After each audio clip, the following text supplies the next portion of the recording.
कि मुनाफे की तमन्ना थी, घाटा खरीदा है, मजदूर ने लहू बेचकर आटा खरीदा है। इस तरह का जुमला वो बार बार चलेगा, लोग समझ चुके हैं। लोगों को खाने पीने की चीज़ें चाहिए, डेवलपमेंट चाहिए, नौकरियाँ चाहिए, रोजगार चाहिए, अच्छे अस्पताल चाहिए, अच्छे स्कूल चाहिए, वो बिल्कुल नादाराज हैं। शमशान घाटों में, कब्रिस्तानों में लाइनें लगी पड़ी थी और लोग सिफारिश कर रहे थे, भाई पहले हमारा दाह संस्कार कर दो, पहले हमारा दाह संस्कार करा दो। 3-3 दिन की वेटिंग चल रही थी। क्या यही विकास है? क्या यही तैयारी करी थी? इस कोरोना काल में वो हजार जो तथाकथित मोहल्ला क्लिनिक है वो डब्बे बन के रह गए। ना टेस्टिंग हो रही थी, ना दवाई मिल रही थी, ना कुछ हो रहा था। तो वे चिरागे वो बुझे, बच्चे यतीम हो गए, माओ के सिंदूर मिट गए, लेकिन इनको शर्म नहीं आती, वाह वाही करने में अभी भी लगे हुए हैं। इनका बेटा तो BCI सचिव बन जाता है, मेरा आपका बेटा डिग्रियां लेके घूम रहा है, लेकिन डिग्रियां उसके पास होने के बावजूद बेचारा भीख मांग रहा है। देखिए, बेटी पढ़ाओ को नहीं पता, लेकिन बेटी बचाओ किससे बचाओ? BJP वालों से बचाओ।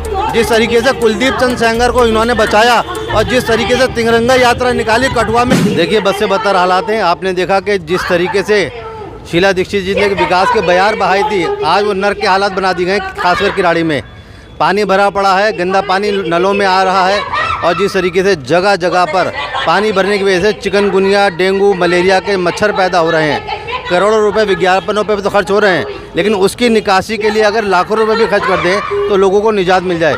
मैं आपसे कहना चाहूँगा, गरीब जनता है और बहुत गरीब जनता ने अभी कोरोना काल में जो बदतर हालात देखे और उनको सिर्फ राहत देने के लिए थोड़ा थोड़ा आटा दे दिया ताकि वो ज़िंदगी बसर कर सकें। इससे ज़िंदगी नहीं चलती। मैं छोटा सा शेर कहना चाहूँगा आपसे कि मुनाफे की तमन्ना थी, घाटा खरीदा है, मजदूर ने लहू बेचकर आटा खरीदा है। जो बस से बदतर हालात है, लोग समझ रहे हैं।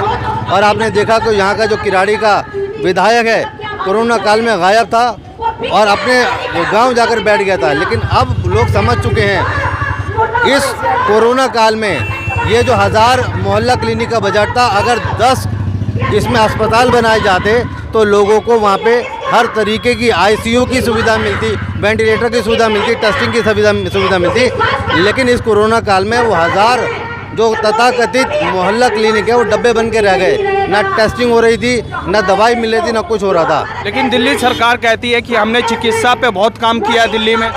देखिए, आपने देखा कि शमशान घाटों में, कब्रिस्तानों में लाइनें लगी पड़ी थी और लोग सिफारिश कर रहे थे, भाई पहले हमारा दाह संस्कार कर दो, पहले हमारा दाह संस्कार करा दो। 3-3 दिन की वेटिंग चल रही थी। क्या यही विकास है? क्या यही तैयारी करी थी? खान चाचा नाम का एक रेस्टोरेंट चलाने वाला, उसे पता था, उसे आभास था कि बहुत बड़ी त्रासदी आने वाली है, लेकिन इन लोगों को इस बात की समझ नहीं थी क्या जो सरकार चला रहे हैं। लोग सिलेंडर के लिए तड़प रहे थे, लोगों की जानें जा रही थी, लोगों के जो जलते हुए चिराग है वो बुझे, बच्चे यतीम हो गए, माओ के सिंदूर मिट गए, लेकिन इनको शर्म नहीं आती, वाह वाही करने में अभी भी लगे हुए हैं। और जिस तरीके से आपने देखा, महिला की बात करते हैं, इन्होंने निर्भया कांड में जो नंगा नाच किया था, एक राजनीति खेली थी महिलाओं के लिए। इनके मंत्रिमंडल में एक भी महिला मंत्री नहीं है। क्यों नहीं है? और जो महिला विकास मंत्री है वो भी आदमी है। ये महिला विरोधी हैं। लेकिन वहीं पे सरकार बोलती है बेटी बचाओ बेटी पढ़ाओ का अभियान हम चालू करें और सबसे हितैषी पार्टी जो बेटियों के लिए वो BJP है। देखिए, बेटी पढ़ाओ को नहीं पता, लेकिन बेटी बचाओ किससे बचाओ? BJP वालों से बचाओ। जिस तरीके से कुलदीप चंद सेंगर को इन्होंने बचाया और जिस तरीके से तिरंगा यात्रा निकाली कठुआ में, छोटी बच्ची का गैंग रेप होता है और पूरी BJP की टीम वहाँ पीछे चली जाती है और उनके समर्थन में तिरंगा यात्रा निकालती है। आपने देखा, चाहे ये ना हो, चाहे चिन्मय नंद हो, चाहे निहाल चंद हो, ये जितने भी बलात्कारी हैं इन्हीं BJP के अंदर पाए जाते हैं और BJP वाले इनको बचाते रहते हैं। अभी हाल फिलहाल में इनके कई वीडियो आपने देखा सामने आई हैं। ये लोग तबाह करने वाले हैं, सिर्फ जुमलों से समझते हैं जुमलों से देश चलेगा, जुमलों से चलेगा नहीं।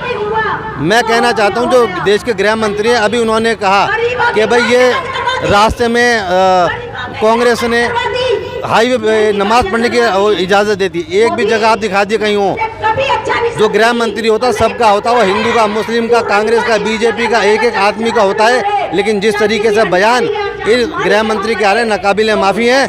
इनका बेटा तो BCI सचिव बन जाता है, मेरा आपका बेटा डिग्रियां लेके घूम रहा है, लेकिन डिग्रियां उसके पास होने के बावजूद बेचारा भीख मांग रहा है। तो ऐसी क्या व्यवस्था हो जाती है कि नमाज पे बात आ जाती है, जबकि गृह मंत्री एक ऐसा ओहदा होता है, वहाँ सबको एक नज़रिए से देखा जाए, लेकिन फिर भी मंदिर मस्जिद नमाज पूजा इस तरह की बात करते रहते हैं। संकीर्ण मानसिकता क्या है, ये लोग सोचते हैं कि इस तरह का जुमला वो बार बार चलेगा, लोग समझ चुके हैं। लोगों को खाने पीने की चीज़ें चाहिए, डेवलपमेंट चाहिए, नौकरियाँ चाहिए, रोज़गार चाहिए, अच्छे अस्पताल चाहिए, अच्छे स्कूल चाहिए, वो बिल्कुल नादाराज हैं। आप ये देखिए कि जिस तरीके से हमारा जो इंडेक्स है, हम भूखमरी में सबसे नीचे आ चुके हैं। अगर आप जीडीपी में देखें तो हम बांग्लादेश से भी नीचे आ चुके हैं। जो हमारा रुपए है वो टका जो बांग्लादेश का टका है उससे नीचे आ चुका है।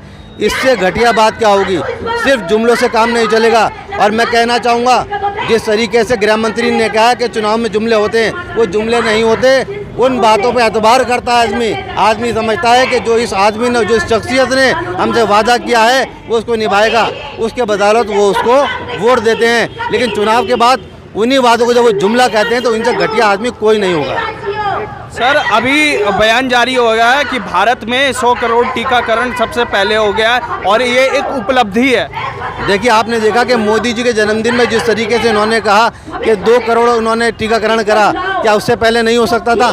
आप अगर ज़मीनी स्तर पर जाएंगे तो ऐसा कुछ भी नहीं है, लोग परेशान हैं। अगर आप सरकारी जगह जहाँ पे फ्री मिल रहा है वहाँ पे जाएं तो टीका नहीं मिलेगा। आप प्राइवेट लगवाने जाएं, जहाँ पैसा है पैसे दें, वहाँ पे तो मिल जाता है। और जिस तरीके से इन्होंने कहा कि पेट्रोल महंगा हो गया, पेट्रोल इसलिए महंगा होगा कि फ्री का टीकाकरण करा। मैं कहना चाहता हूँ, टीका एक बार मिला, एक बार आपने टीका लगाया, लेकिन पेट्रोल हम रोज़ भरवाते हैं। यानी मेरी इस जेब से पैसे निकाल के मेरी इस वाली जेब में डाल दिए, ये कोई समझ से बाहर है।